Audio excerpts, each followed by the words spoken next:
Hi, everybody. Coach Lindsey here with OTF Ladue, on to talk to you a little bit about the importance of sleep this week. Now, considering that it's something that we do for a series of hours every day, sleep is incredibly important to our bodies. Contrary to what we might think, sleep is a very active period for our bodies. A lot is happening.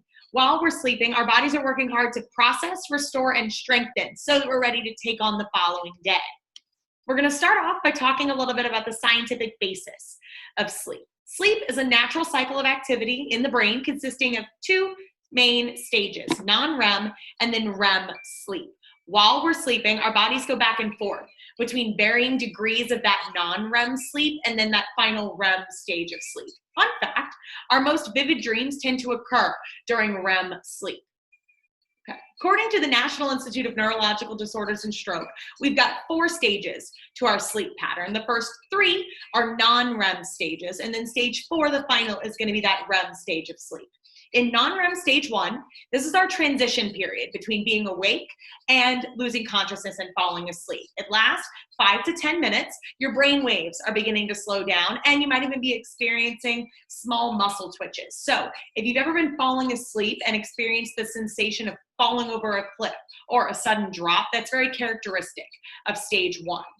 In non-REM stage 2, your body temperature and your heart rate are going to begin to drop and slow down. There might be brief bursts of electrical activity in the brain. Here, we're spending about 20 minutes before we move into non-REM stage 3. This is going to be your deepest level of sleep, even deeper than that REM stage 4. Your muscles are going to be relaxed, blood pressure and breathing rate have dropped, and right here in stage 3 is going to leave you feeling refreshed the next morning when you wake up.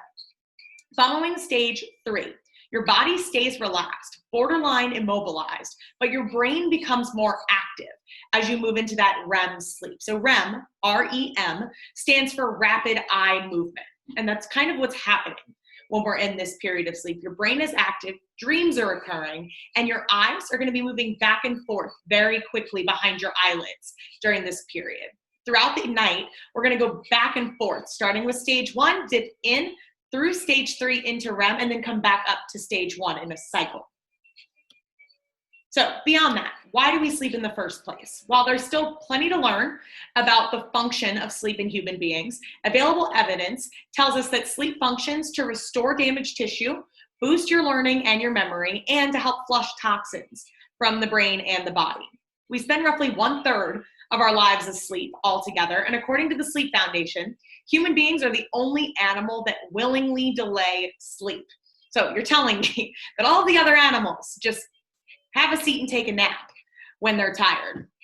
The majority of healthy adults need 7 to 9 hours of sleep to function efficiently, although some of us can function on as little as 6, while others need as many as 10 hours overall. Now let's go back. The beginning of that statistic, the average human needs between 7 and 9 hours of sleep per night. It's reported that more than 65% of Americans don't get enough sleep. Now, there are plenty of things that come with chronic sleep deprivation, and we're going to get into that a little bit more in my next slide. To get more life out of your overall health and fitness routine, it's important that we remember the critical role that sleep plays in our overall health and well-being, and to ultimately make it a priority in our health routine in addition to exercise and diet. So I mentioned just previously sleep deprivation. Consequences of chronic sleep deprivation are wide and variable, but I'm just going to list off a few here. So memory problems. When we're sleeping, particularly during that REM sleep, we're putting together a lot of our experiences, storing memories, and digesting some of our cognition. So if you're not getting enough sleep, you might be losing out on some of that memory storage. You might be experiencing changes in mood, increased irritability, or kind of that experience from swinging right from the left all the way to the right very quickly. Difficulty concentrating or maintaining attention are also characteristic of sleep deprivation. Falling in line with that difficulty concentrating, you might be experiencing coordination deficits. So difficulty maintaining balance or difficulty executing everyday activities like walking or lifting things out of your car. In addition to those, you could be experiencing a weakened immune system, Chronic sleep deprivation leads to higher blood pressures, increased weight gain, and increased risk of heart disease. So, following the consequences, let's talk about how we can improve your sleep. How can we get better at it, and how can we get more of it? So, first, creating and sticking to a sleep schedule, being consistent with what your bedtime and your wake time look like every day, even on the weekends. In addition to that sleep schedule, try to keep it dark. So keep the lighting as low as possible in your sleep space and power down. Try to log off of your electronic devices for at least an hour before bedtime. That includes your cell phones, your computers, your iPads, you name it, even the TV. Turn it off at least an hour before you try to hit the hay. Start your day off with a little bit of sunshine. So as soon as you're up and out of bed, open up the windows, turn on all the lights. That's going to signal to your brain that it's ready to get up and moving. And probably most importantly here is skip the snooze button. I'm the guiltiest of this. A wise member, I'm not going to mention her name, taught me the rocket trick. So your alarm goes off. You've got a countdown of 5 seconds. You start 5, 4, 3, 2, 1, and then you're up and out of bed, just like a rocket. Okay, next, try to practice a bedtime ritual or routine. So by performing the same activities, maybe even in the same order, right before bed, your brain gets signaled that sleep is right around the corner. This can include the necessities like brushing your teeth, washing your face, putting on your pajamas, but you can also incorporate some other things there that are going to help to wind you down from the day and relax as you get ready to sleep.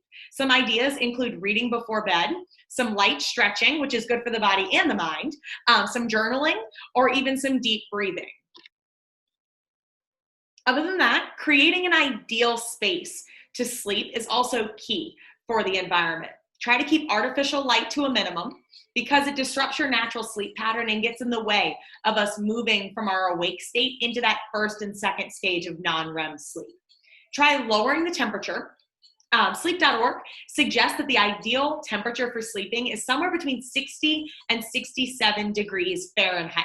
As we sleep, our temperature drops. So if the temperature in the room is too high, it's actually going to cause you to sweat, even if it's cooler than what you are at resting.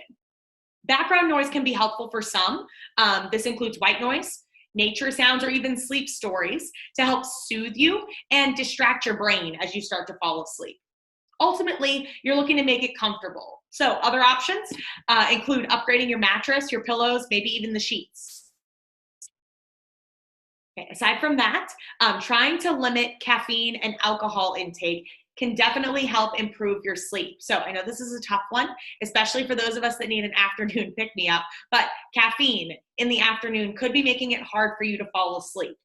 Alcohol, in the same vein, could be having an effect on your quality of sleep. So when you drink in the evenings, it could be easier for you to fall asleep, but it could be affecting your quality of sleep and your ability to stay asleep throughout the night because you're waking up as your body metabolizes the alcohol. Okay, next one, and this is an easy one, exercise daily. So regular physical activity improves both your sleep quality and duration. Okay, and then last but certainly not least, turn off the electronics. According to the Sleep Foundation, the blue light coming from all of our electronic devices suppresses your melatonin, which is the hormone that gears our bodies down towards sleep. Not to mention the content on our device could be stimulating, making it more difficult to fall asleep because you've got other things to think about. And then even after we're asleep, the noise from the alerts or the buzzing on our nightstand has been shown to steal up to an hour of quality sleep per evening. Okay, so yeah, sure. All of this, very informative, but I want you to use it. I want you to take some action. So my challenge for you this week is to choose one of the following sleep hygiene behaviors, commit to monitoring it over the next week and see what you find. First, setting a sleep schedule. So again, setting that same sleep and then wake time every day so that you're held accountable for when you should be in bed and then when you're waking up in the mornings. Practice that bedtime ritual. Mine involves at least 10 minutes of reading and a full glass of water before bed. Adjust the temperature, see how you feel, maybe change the lighting, see if that changes something. Update your mattress or your pillows, nix the alcohol before bed. I know in quarantine or isolation that might be a tough one, but give it a go. It's only 7 days. Last, reduce your electronic usage, at least an hour before bed. You could even remove them entirely from the bedroom, period. So set your alarm if it's not on your phone, and then leave your phone in another room for the evening. So remember, sustainable change isn't going to happen overnight. Literally. We're working to make small incremental changes that we're able to hold ourselves accountable for and be consistent with over time. That's what's going to improve your chances for success here. Okay. As always, I want you to share your progress with us. We want to hear from you. So tag us at OTF_Ledoux, and then use the hashtag OTF@home to let us know what you're up to while we're apart. We look forward to seeing you soon. Hope you have a good one. Bye, everybody.